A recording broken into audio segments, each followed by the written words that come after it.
Inilah kisah Kenshin dan Kaori, seorang pemuda kaya yang menyamar kerja sebagai cleaning service. Versi Kaori TV, episode 351. Setelah Kenshin bertemu Rena dan menjelaskan maksudnya, beberapa waktu kemudian, Kenshin pun beralih lagi ke perusahaan yang lain.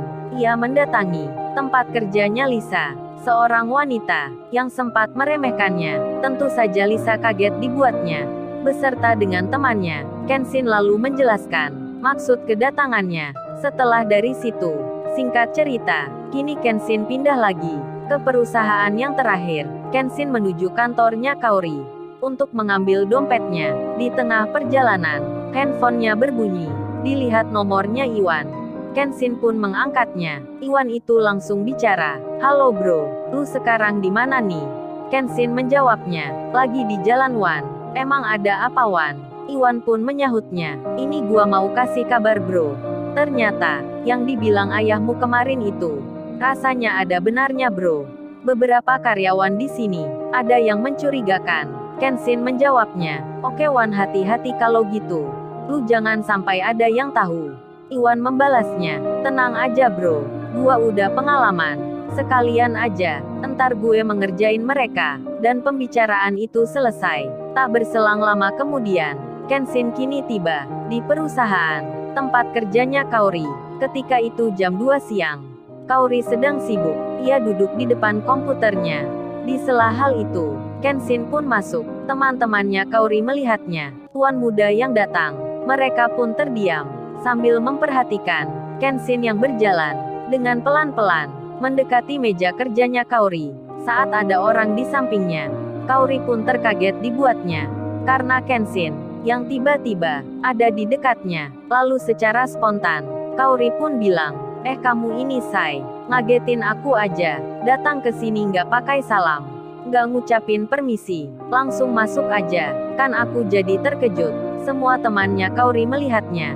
Mereka pun mendengar Kaori yang memanggil sayang ke tuan muda. Kenshin pun menjawabnya, "Oh ya maafin nih Kaori. Kalau gitu aku tak keluar lagi ya. Sekalian pulang aja." Kenshin bercanda sambil ia tersenyum. Kaori lalu menyahutnya, "Entar kalau kamu pulang, ya udah nih dompet kamu. Nggak aku balikin lagi." Kenshin menjawabnya, "Iya deh, aku nggak jadi pulang.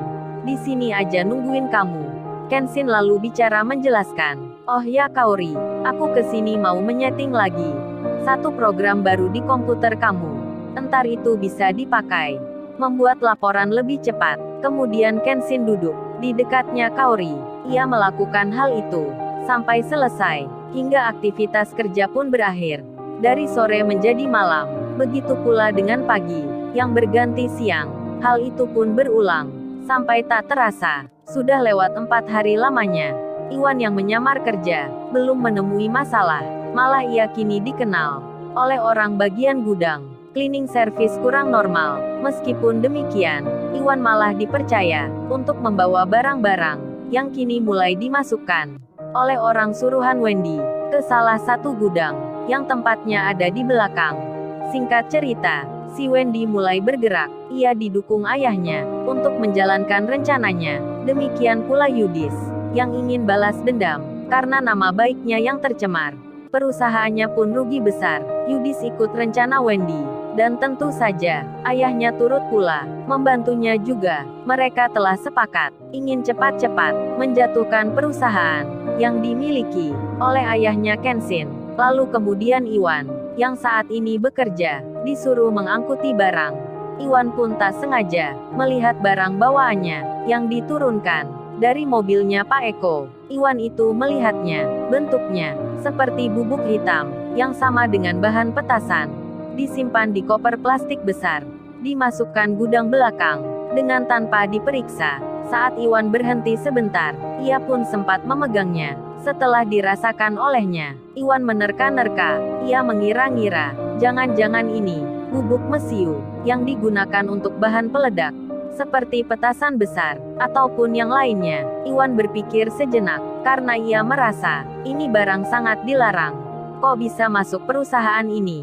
Di tengah rasa berpikirnya itu, tanpa disadari Iwan, tiba-tiba ada orang datang yang dari belakang menegurnya. Orang itu pun berkata, "Hei lu cleaning service, ayo cepat kamu jalan, taruh barang itu di gudang. Kamu jangan melamun saja, emangnya lu ini nggak ada kerjaan apa? Bengong aja lu nggak ngapa-ngapain." "Oh ya gue lihat, lu tadi pegang-pegang ini. Apa lu tahu emangnya, ini itu tepung hitam, buat campuran pakan ternak, yang akan diolah di pabrik. Lu pakai memegang segala, kayak peneliti aja lu." Iwan yang disapa seperti itu. Ia pun menjawabnya, dengan bicara, pura-pura melantur. Iwan itu berkata, "Oh ini tepung, kayaknya enak juga, dicampur sama nasi. Pasti rasanya beda sekali." Orang itu pun menyahut, "Apa lu bilang, lu mau makan ini? Meledak perut kamu. Baru tahu rasa lu. Kalau lu pingin mati, ya jangan di sini. Dasar lu orang nggak normal. Untung lu bisa kerja. Kalau kagak bisa apa-apa, gua masukin lu ke rumah sakit jiwa. Cung-kacung lu ini kurang waras orangnya." Mendengar hal itu, pekerja yang lainnya pun tertawa pula. Mereka mengira si Iwan ini pekerja yang lucu, karena pikirnya kurang sempurna, rada terganggu jiwanya. Oleh sebab itu, jawaban orang tersebut yang menyebut kata meledak, Iwan pun jadi yakin ini memang bahan kimia yang sangat dilarang. Beberapa jam pun terlewati. Setelah sampai tempat yang aman, Iwan pun melaporkan akan apa yang ditemukannya. Ia menelpon Pak Michael, menceritakan kejadian sewaktu di tempat kerja. Pak Michael pun terkejut. Ini bukan hal biasa, dan harus dikabarkan, agar tak jadi bencana besar. Pak Michael pun meneruskan temuan itu. Beliau bercerita, menjelaskan ke bos besar, kalau ada bahan terlarang yang dimasukkan di gudang. Bos besar pun mendengar semua. Kemudian beliau pun teringat akan kata Pak Andi, yang sebelumnya pernah bilang, kalau ayahnya Yudis itu, yang seorang pengusaha, adalah salah satu orang yang membuat perusahaannya jatuh. Kemudian bos besar bicara empat mata dengan Pak Andi. Bos besar bertanya, kok bisa mereka itu mempunyai bubuk kimia yang sudah dilarang beredar? Apa mereka membuatnya punya pabrik sendiri? Pak Andi pun menjawabnya, sepertinya hal itu benar bos. Dengar-dengar dulu, saya pernah ditawari untuk diajak investasi di salah satu perusahaan, tapi nggak diberitahu bidangnya. Katanya rahasia. Terus pada akhirnya, teman saya pun bilang, perusahaan yang dimaksud itu menyangkut pengolahan bahan kimia. Pak Andi pun melanjutkan bicaranya. Oh ini bos, ternyata perusahaan itu masih ada, masih beroperasi pula, tapi untuk pabriknya, katanya tersembunyi. Bos besar pun bicara, berarti mereka itu selama ini salah satu usahanya ada yang terlarang. Kemudian tiba-tiba kini mau memasukkan barangnya ke perusahaan kita, lalu mereka memfitnah agar kita dapat masalah. Oleh karena hal tersebut, bos besar yang tahu rencana itu, beliau pun jadi marah. Tak menunggu lama, bos besar menelpon Bang Hotman dan juga semua pengacaranya, memberitahukan agar mereka semua berkumpul. Ada hal penting yang ingin dibahas. Kemudian bos besar pun bertanya, oh ya Pak Andi, apa Pak Andi tahu alamat perusahaan yang disebut Pak Andi tadi, yang diajak untuk investasi?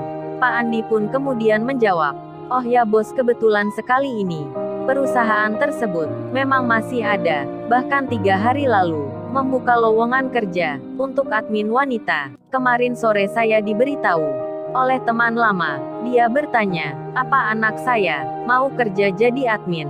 Ya, saya menjawabnya, kalau Putri sudah kerja. Lalu bos besar berkata, kalau gitu, kita akan tempatkan orang di situ untuk mencari informasi. Kalau kita punya admin yang bisa akses komputernya, pasti akan banyak hasilnya yang akan kita ketahui. Pak Andi pun langsung setuju. Beliau juga akan membantu. Kemudian bos besar menelpon Kenshin. Beliau bicara, menceritakan temuan Iwan, dan juga rencana akan menaruh admin yang kerja di perusahaan. Maksudnya akan menyamar, menggali informasi. Bos besar berkata, apa kamu ada teman Ken? Wanita yang cakap kerjanya, kalau bisa sekali melamar kerja, dia akan diterima. Karena Pak Andi ini akan memasukkan Pak Herman dan 2 orang lagi untuk kerja bersih-bersih. Jadi untuk adminnya harus melamar secara normal. Kenshin langsung menjawabnya, mungkin kalau ini hanya Kaori yang bisa ya. Coba ntar aku bilang ke dia.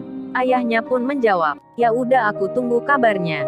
Karena Kenshin kebetulan di luar, ia pun langsung saja akan ke rumahnya Kaori. Tak lama berselang, bertemulah mereka. Kaori pun diberitahu hal itu. Lalu ia menjawabnya, ya aku sih mau aja say melamar kerja di perusahaan itu. Tapi entar kalau keterima, jadi admin kantornya. Terus kalau aku digodain oleh banyak cowok di situ gimana? Kan entar jadi ribet urusannya. Kenshin menjawabnya, kalau digodain sih gak apa Kaori. Asal jangan dipegang-pegang aja. Aku saja cowoknya nggak berani. Hahaha. Kenshin tertawa. Lalu ia melanjutkan bicara. Oh ya Kaori, entar di situ ada Pak Herman yang akan menjaga kamu. Dan juga 2 orang lagi yang dimasukkan di situ. Mereka juga kerja pada bagian cleaning service. Jadi untuk keamanan, aku udah memikirkan. Dan Kaori bertanya, kok nggak kamu aja sih say yang menemani aku menyamar kerja bersama di situ? Kenshin menjawabnya, kalau aku kerja sama kamu, pinginnya itu melihat kamu saja. Jadi entar kita bukannya dapat hasil, malah kita dicurigai. Hahaha. Kenshin tertawa. Kaori menyahut, ya iya deh kalau gitu. Tapi kamu harus janji ya, akan anterin aku, dan juga jemput aku selalu saat berangkat dan pulang kerja. Gak boleh telat atau terlambat. Kenshin langsung menjawabnya, ya tentulah Kaori. Aku selalu mengantar kamu, menjemputmu pula. Aku usahain tepat waktu. Kaori bicara lagi, kalau gitu harus pakai motor ya. Kamu jemput dan antar aku. Kenshin menyahutnya, ya iyalah Kaori, manja banget nih cewek aku. Banyak sekali permintaannya. Kaori menjawabnya, ya harus gitu dong. Kan kamu sendiri yang minta aku kerja di situ. Kaori pun tersenyum. Ia melihat Kenshin, dan nanti penyamaran Kaori akan membuat kisah baru yang belum pernah ada sebelumnya. Di saat Kaori wanita cantik dijemput seorang pria yang tak lain cowoknya, hanya pakai sepeda, Kenshin pun tak luput pula akan jadi pembicaraan pada banyak karyawan, baik laki maupun perempuan. Kenshin itu dikata pria miskin yang beruntung sekali, punya cewek yang cantik. Hingga di waktu nanti, Kaori pun digoda oleh salah satu pegawai lelaki yang punya banyak harta, agar Kaori mau jadi ceweknya dan memutuskan Kenshin, cowoknya yang miskin. Lalu, bagaimana kisah selanjutnya? Subscribe channel ini untuk episode berikutnya. Terima kasih.